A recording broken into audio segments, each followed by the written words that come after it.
Tayo po'y manalangin. Nakila at makapangyarihang Ama na nasa kalangitan. Sa umagang ito, tagay namin ang kasayahan, ang umapaw sa bawat puso ng bawat isa sa amin na iyong mga anak na inyong niloob na kami ay magkasama-sama sapagkat ito ang tanging kaarawan ng aming minamahal na magulang na aming grandma. Tulungan Panginoon kami na sana'y ang kanyang mga legacy na kanyang mga iniwan, kanyang ginawa ng mga nakaraan sa Panginoon, hindi namin malimutan. At sundan namin ang kanyang mga yapak kung paano siya naging tapat sa inyo hanggang sa mga panahon ito na siya ay 93 years old na. Patuloy ninyong binibigyan siya ng buhay na patuloy siyang masaya hanggang siya ay hindi na makaalis sa kanyang higaan, ngunit taglay niya ang kasayahan sapagkat siya ay nasa inyo. Siya kayo ay nasa kanyang puso. Naway dito, Panginoon, ay maging karanasan din ng bawat isa sa amin. Napagaman kami ay nasa kalagayan na kami ay naghihirap, patuloy namin papurihan, hindi ba na pangalan. Tulungan kami na sana ay patuloy na maging inspirasyon ni Grandpa habang siya ay nabubuhay sa araw-araw ng paghigaan namin na siya ay pinapanalangin na kami. At tulungan ang kanyang mga anak, Leona, si Ani, at kanyang mga apo. Pagdalamin sila sama-sama sa kanyang pag-aalaga. At tulungan kami na sana ay dapat hanggang sa ikaw ay tumasin. Ipagpatawad po sa amin na lahat ng aming mga kasalanan at hinihiling niyo ang aming mga dalangin sapagkat ito ay aming hinihiling hindi sa aming karapatan kundi alang-alang lamang sa pangalan ng aming Panginoon Jesus. Amen! Sige, alam muna tayo. Alam mo tayo.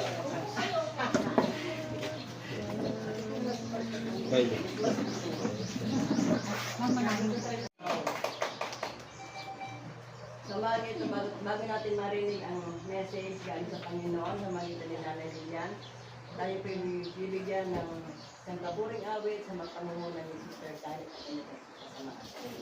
Mr. Virgin and Company. Tara na. Dito na po ako sa harapan. Ay, bawal doon na practice sa harapan daw. Practice tayo sa harapan. Dali. Dali mo na yan. Mamili ko na lang tayo. Oo, para may picture kami. Hindi ko alam yung kapatid. Yung mga tayo. Susunod ko naman. Ano kanta ba yan?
Yung patulogin niya mamaya, dire-diretso na yan. Nagising na nga. Umaga po sa inyong lahat. Umaga po na lang yung tingnan yung ipin ko. Okay lang yun, maganda ka pa rin. Ganda, bagay sa inyo. Pinapas ko ang salita ko may master. Pero anyway, happy birthday po din, ate. Ako na yata tumatawag kay grandma namin na Ale, special friend. Best friend. The only Tingin name. ang mga magaganda. Totoo ba yun? Tingin. Yan ang magaganda. Ayan. Papadala ko ito kay Ate Ani, makakarating ka rin ng US. Tingin na magaganda. Oy, sister. Sige na daw po. Sige, hindi naman naririnig itong Ako'y camera. naghanda na. Bali tabi ka. One, two, Ang gabi pa ako na. kasama si brother. Baka ma-discover tayo sa Pray na. O, tingin dito, Tulungan tingin ako na. ng Holy Spirit. Alin dito sa Tingin. kanila. 1, 2, 3. Pagdating na pagdating ng video. Hindi, nakabidyo Ay na kanina. inawit. Nakagad sabi ko. Mga isa na ito. Kailangan ko i-share ngayon dahil akmang-akma sa inawit at pagbati kay Ate Rosa. At hanggang sa iba't ibang mga inawit kanina, talagang parang dugtong-dugtong din yung mensahe na nais ko ipaabot sa inyo. But anyway, bago tayo Masaya, iyak ng saya. magpatuloy,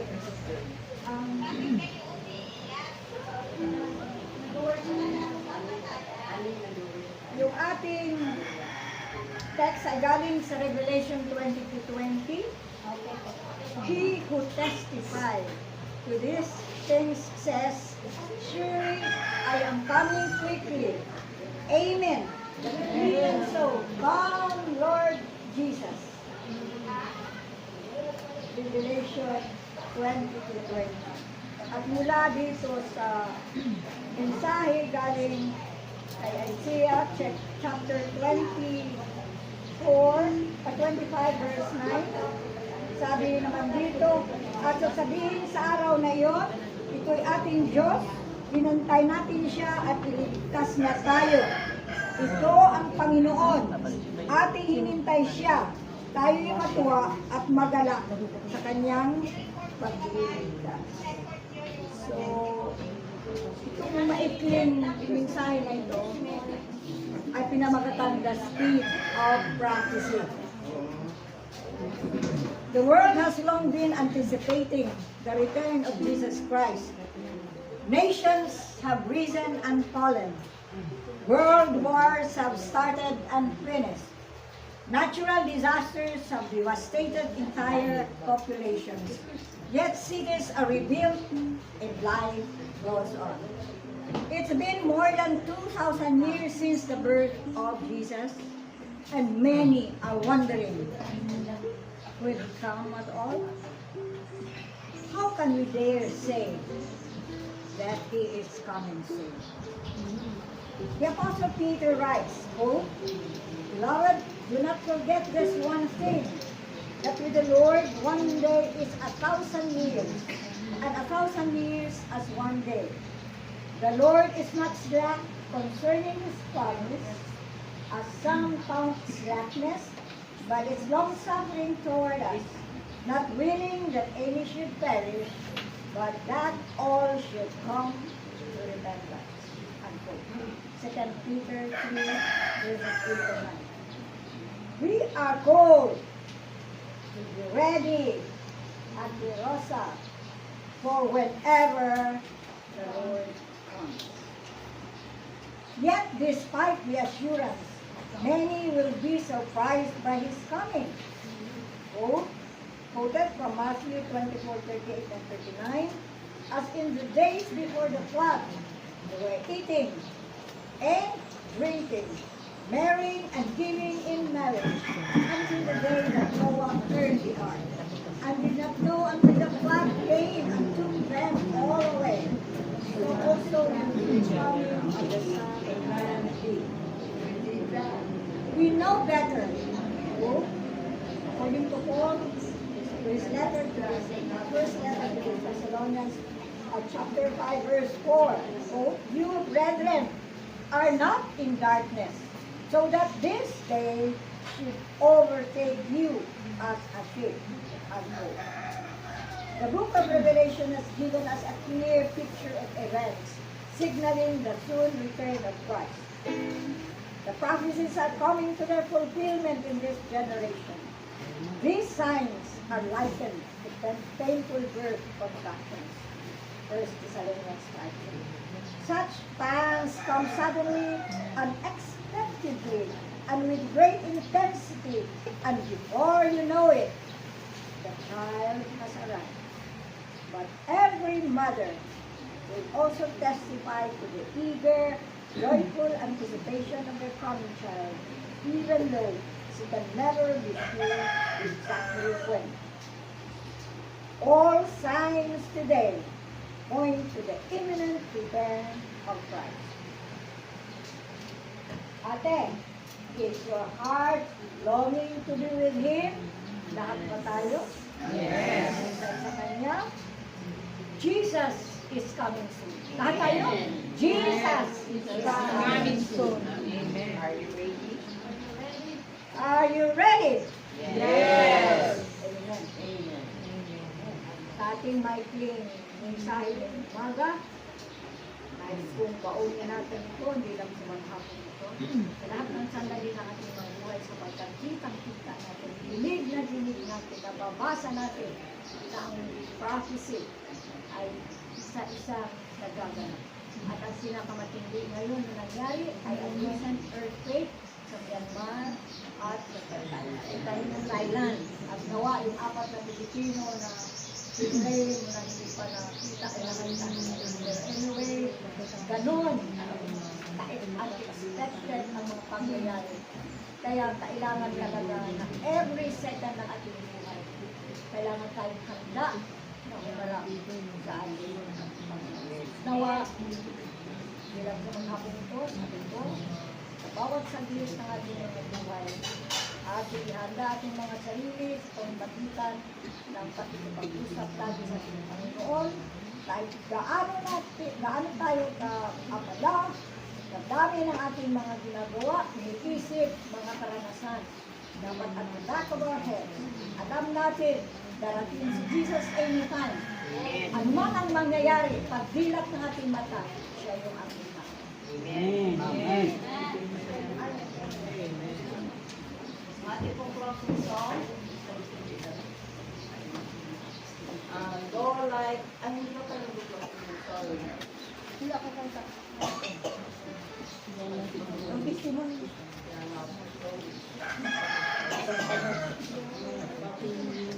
Kaya na po ito awitin. Ang testimony yung dalang. Testimony po natin ngayon. Tribute.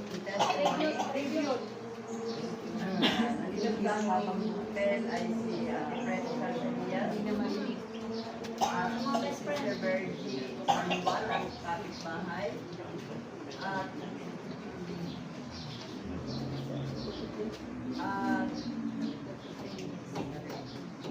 Ate Lilian, or anyone na gustong magsalita, pero po, akalabitin kapag oras na. 2 to 3 minutes lang po. Kasi pag ginabaan po natin ang ganung tandaan dito baka okay, so, Hindi tayo maghahapunan. ang schedule po natin, ang ating pong time limit ay 2 to 3 minutes para sa ating testimony. Kaya lang po, marami ang gusto magsalita.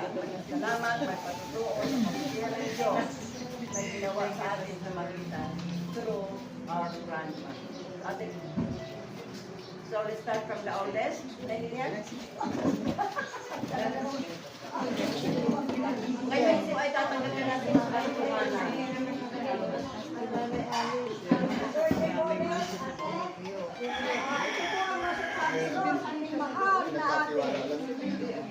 Kaya po hindi niya makakalimutan ang aking pangalan.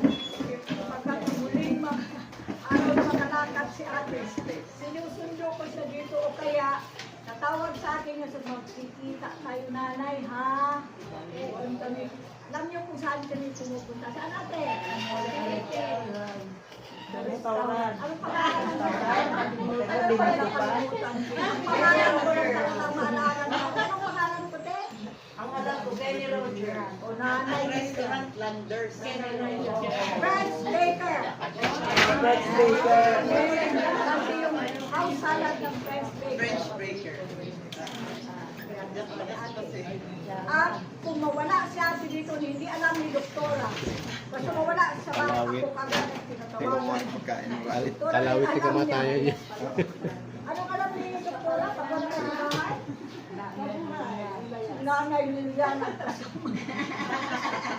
May naggagala pala. Siguro, yan ang dahilan yung talaga ako natutuwa. At si Ate Rosa, isang inspirasyon ko sa aming maagang prayer session. Nakumpisa na 4 in the morning. Siyempre, habang tumatagal-tagal, nag-aruan na na-realize na masyadong maaga. Kaya wala dito si Bong. Siya yung kasing nag-inspire sa akin. Gumigising ng maaga para mag-pray. Ano kaya kung alas 4 tayo? Alas 4 na kami nag-umpisa. Panahuli naging 4:30. Tapos sumunod naging 5. Nung nag 5 o'clock, doon ako na-snack sa lugar ngayon na may Korean apartment. Akala siguro nung nag-snack sa akin, marami akong perang may pera akong dala. Maliit lang naman yung ating bag at saka yung susi ng simbahan. Ako nagbukas ng simbahan eh. Kahit ang bigat-bigat ang kaya ko pa noon. Ngayon hindi na. Tapos, susi ka pala ng simbahan at wala pa 100 pesos ang laban at isang maliit na cellphone. No, may napansin ako na sumunod sa likod ko. Akala ko, as usual, akala ko mag-bless sa akin. Yung nanood pa ako. Pagkalawan, hindi na yung ano ko. Bumitin ako sa barko. Naghinaan kami dalawa hanggang nagkasigas yung ating sako. Kaya anyway, kami the story. Naging 5:30 na ang oras. Hanggang nag-pandemic. At nang nag-pandemic, nag-online na kami. Hanggang ngayon, Hanggang ngayon. 8 p.m. na. 8 p.m. Pero anong year tayo nag-umpisa? 2010 pa ko nag-umpisa. Anyway, Ate Rosa, talagang Panginoon ako na inspirasyon ko. Malapit yung Ate Rosa na naging close friend ko rin. Sama-sama ko lagi sa college church na isa sa pinakamatandang member ng church. Close na close kami sa isa't isa. At ako'y nagpapasalamat na mayroon akong Ate Rosa. Kaya ngayon, kilala pa ako at mas maganda at mas bata pa sa akin. Dahil maganda. Sa'yo, kawan mo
Maningil na tayo sa ating opening prayer. Tayo po'y manalangin. Dakila at makapangyarihang Ama na nasa kalangitan. Sa umagang ito, tagay namin ang kasayahan na umabaw sa bawat puso ng bawat isa sa amin na iyong mga anak na inyong niloob na kami ay magkasama-sama sapagkat ito ang tanging kaarawan ng aming minamahal na magulang na aming grandma. Tulungan Panginoon kami na sana'y ang kanyang mga legacy na kanyang mga iniwan, kanyang ginawa sa Panginoon, hindi namin malimutan. At sundan namin ang kanyang mga yapak kung paano siya naging tapat sa inyo hanggang sa mga panahon ito na siya ay 93 years old na. Patuloy ninyong binibigyan siya ng buhay na patuloy siyang masaya hanggang siya ay hindi na makaalis sa kanyang higaan, ngunit taglay niya ang kasayahan sapagkat siya ay nasa inyo. Siya tayo ay nasa kanyang puso. Naway dito, Panginoon, ay maging karanasan din ng bawat isa sa amin. Na bagaman kami ay nasa kalagayan na kami ay naghihirap, patuloy namin papurihan, hindi ba na pangalan. Tulungan kami na sana ay patuloy na maging inspirasyon ni Grandpa habang siya ay nabubuhay sa araw-araw ng kabigaan namin na siya ay pinapanalangin niya kami. At tulungan ang kanyang mga anak, Leona, si Ani, at kanya pang mga apo. Pagdalanin sila sama-sama sa kanyang pag-aalaga. At tulungan kami na sana ay maging tapat hanggang sa ikaw ito. Ipagpatawad po sa amin na lahat ng aming mga kasalanan at pinili niyo ang aming mga dalangin sapagkat ito ay aming hinihiling hindi sa aming karapatan kundi alang-alang lamang sa pangalan ng aming Panginoon Jesus. Amen! Sige, alam mo na tayo. Ha?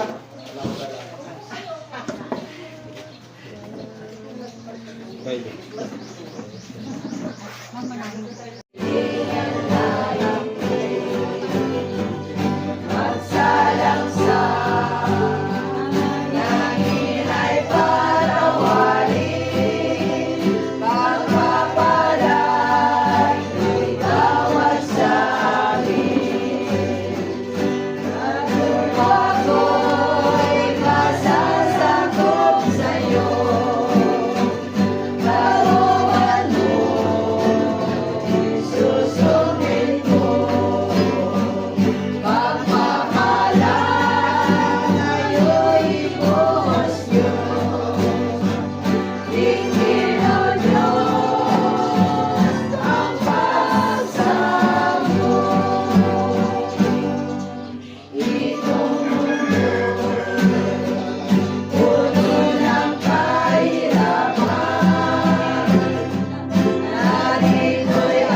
puso ng bawat isa sa amin ay iyong mga anak na inyong niloob na kami ay magkasama-sama sapagkat ito ang tanging kaarawan ng aming minamahal na magulang, na aming grandma.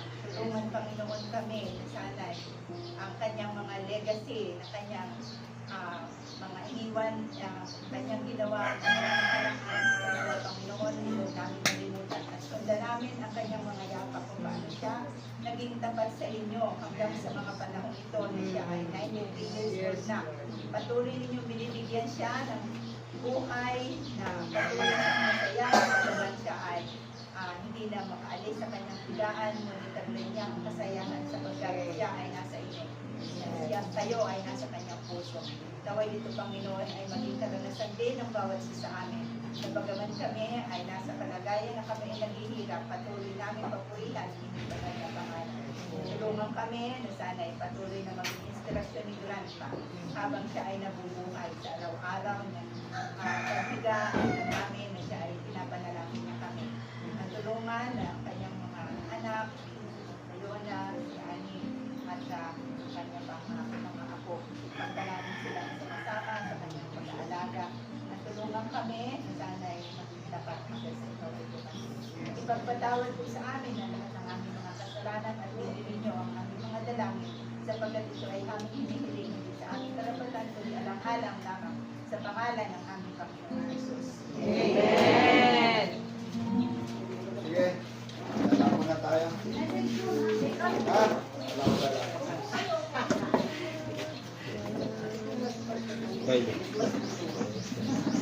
Pagpapalaan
bawat isa sa amin ay iyong mga anak na inyong niloob na kami ay magkasama-sama sapagkat ito ang tanging kaarawan ng aming minamahal na magulang, na aming grandma.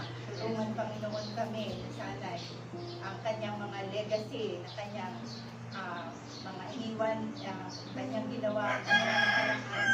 Panginoon, hindi namin malimutan. At sundan namin ang kanyang mga yapak kung paano siya naging tapat sa inyo hanggang sa mga panahon ito na siya ay 93 years old na.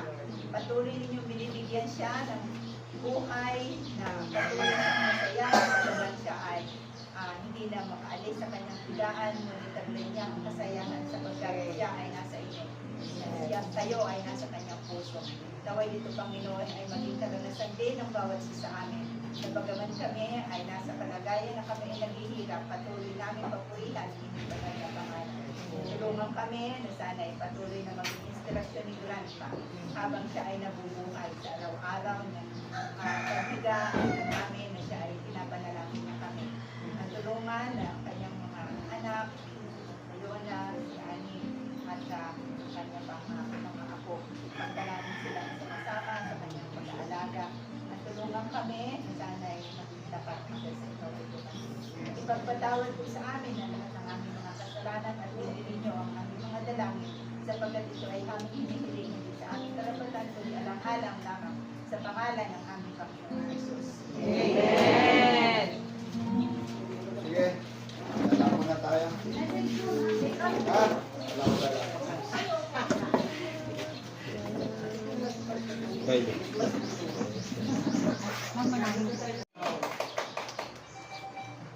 Sa mga ito, bago natin marinig ang message galing sa Panginoon sa magitan ni Nanay Lilian, tayo po bibigyan ng kantaburing awit sa magpamumunan ni Sister Kyle. And company. Tara na. Dito na po kami sa harapan. Dito na, dito. Doon na practice sa harapan daw. Practice tayo sa harapan. Dali. Idalhin mo na yan, mami. Dito na lang tayo. Oo, para may picture, para may picture. Hindi ko alam yung chapter. Yung mga tayo. Susunod ko lang. Kanta ba yan?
Yung patulogin niya mamaya, dire-diretso na yan. Nagising na nga. Hanggang umaga po sa inyong lahat. Umaga po na lang yung tingnan yung ipin ko. Okay lang yan, maganda ka rin. Ganda bagay sa inyo. Kasi mga salita ko may mask eh. Pero anyway, happy birthday po din, ate. Ako na yata tumatawag kay grandma namin na Ale, special friend. Best friend. Only Tingin, tingin name. ang mga magaganda. Totoo ba yun, Tingin. ate? Tingin ang magaganda. Papadala ko ito kay Ate Ani, makakarating ka rin ng US. Tingin, tingin ang magaganda. Oy, sister. Sige na po. Oh, sige, hindi naman naririnig itong Ako'y naghanda camera. na. Balik ako One, ikaw. two. Ang gabi pa ako na Hindi kasama si brother. Baka ma-discover tayo sa pray na O, tingin dito, tulungan tingin ako ng mo. Holy Spirit. Alin dito sa Tingin. kapatid. 1, 2, 3. Pagdating na pagdating ng video. Hindi, nakabidyo Ay na kanina. inawit. Agad sabi ko, mga isa nito. Kailangan ko i-share ngayon dahil akmang-akma sa inawit at pagbati kay Ate Rosa. At hanggang sa iba't ibang mga inawit kanina, talagang parang dugtong-dugtong din yung mensahe na nais ko ipaabot sa inyo. Pero anyway, bago tayo Masaya, iyak ng saya. pagpatuloy,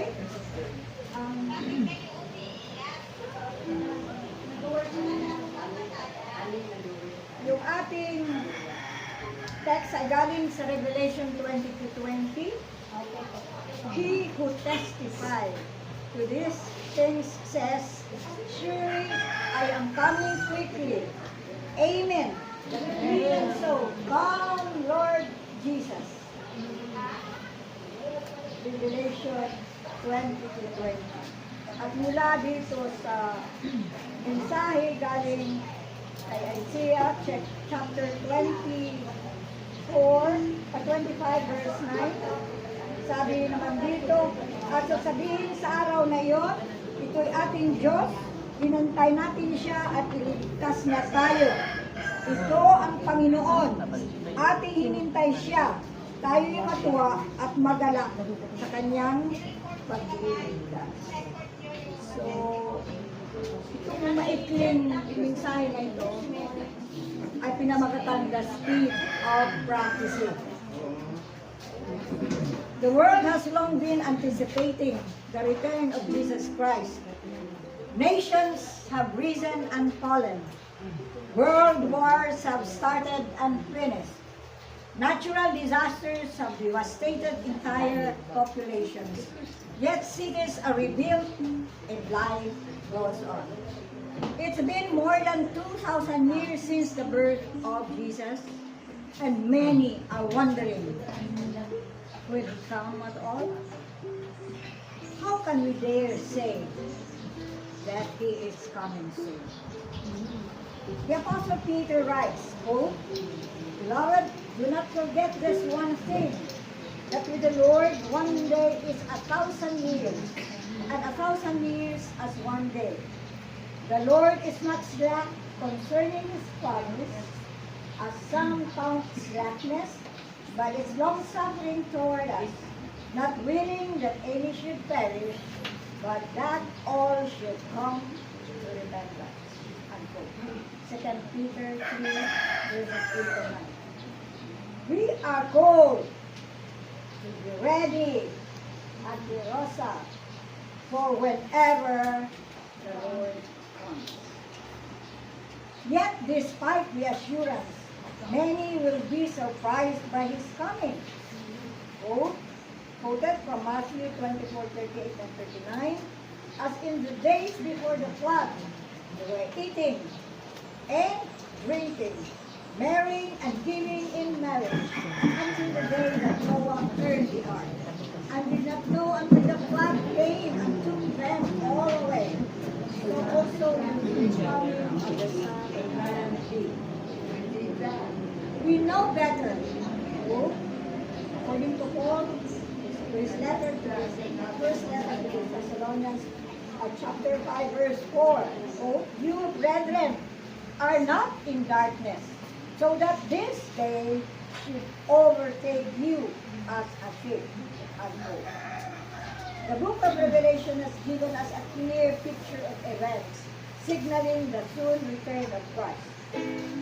The prophecies are coming to their fulfillment in this generation. These signs are likened to the painful birth contractions. 1 Thessalonians 5:3. Such pangs come suddenly, unexpectedly, and with great intensity, and before you know it, the child has arrived.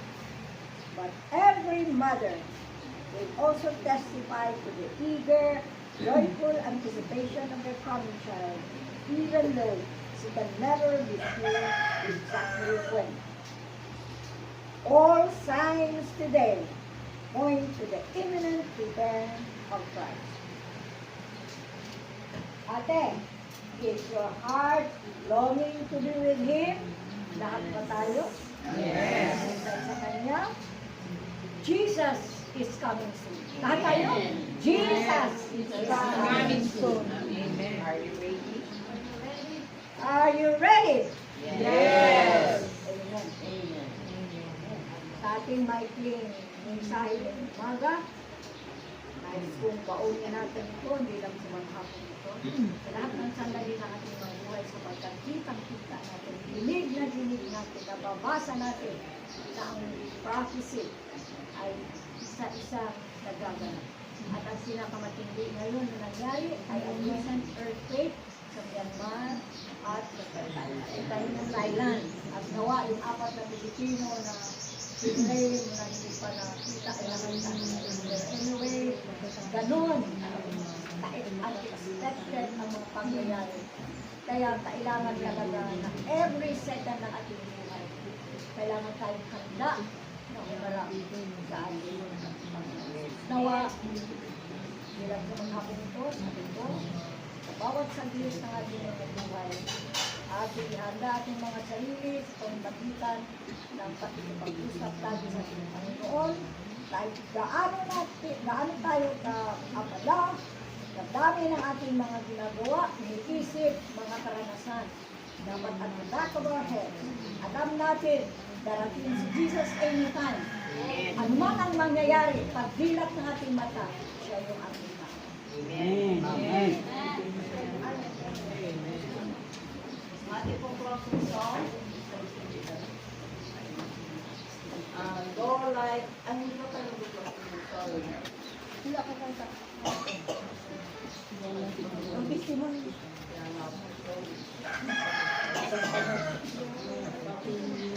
Kaya na po ito awitin. Ang testimony Ngayon mo dalang. Testimony po natin ngayon. Tribute. Tribute. Nandito lang habang hotel ay si Fred Calderia. At si Sister Virgie Sanban ang kapitbahay.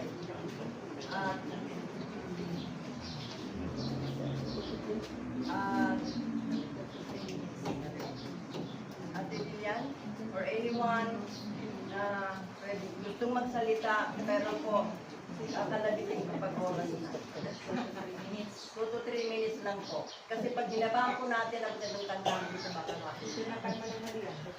Okay, so, ang schedule po natin, ang ating po time limit ay 2 to 3 minutes para sa ating testimony. Kailan po marami ang gusto magsalita.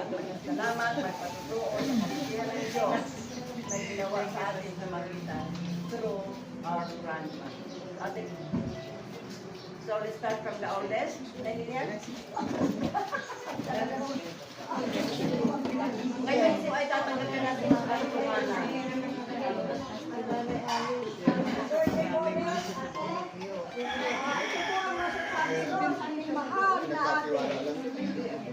Kaya po hindi niya makakalimutan ang aking pangalan. Pagkat muling araw na makalakad si ate, sinusundo ko siya dito o kaya natawag sa akin na sa magkikita tayo nanay ha. Alam niyo kung saan kami pumupunta. Saan ate? Anong pangalan? Anong pangalan ko lang maalala na. Anong pangalan ko te? Ang alam ko, Kenny Roger. O nanay. Restaurant Landers. Friends Baker. Friends Baker. Kasi yung house salad ng Friends Baker. French Breaker. At kung mawala si ate dito, hindi alam ni Doktora. Basta mawala sa bahay, ako kagad ang Hindi ko tinatawagan. pagkain ng kalit. Doktora, Kalawit alam yung kamatayan niya. Anong alam ni Doktora? Pag wala sa bahay? Nanay Lilian ang kasama. May naggagala pala. Siguro, yan ang dahilan ni talaga ako natutuwa. At si Ate Rosa, isang inspirasyon ko sa aming maagang prayer Prayer session, 4 o'clock. session na kumpisa ng 4 o'clock in the morning. Siyempre, habang tumatagal-tagal, nag-aruan na na-realize na masyadong maaga. Kaya wala dito si Bong. Siya yung kasi nag-inspire sa akin. Gumigising ng maaga para mag-pray. Ano kayo kung alas 4 tayo? Alas 4 na kami nag-umpisa. Panahuli naging 4:30.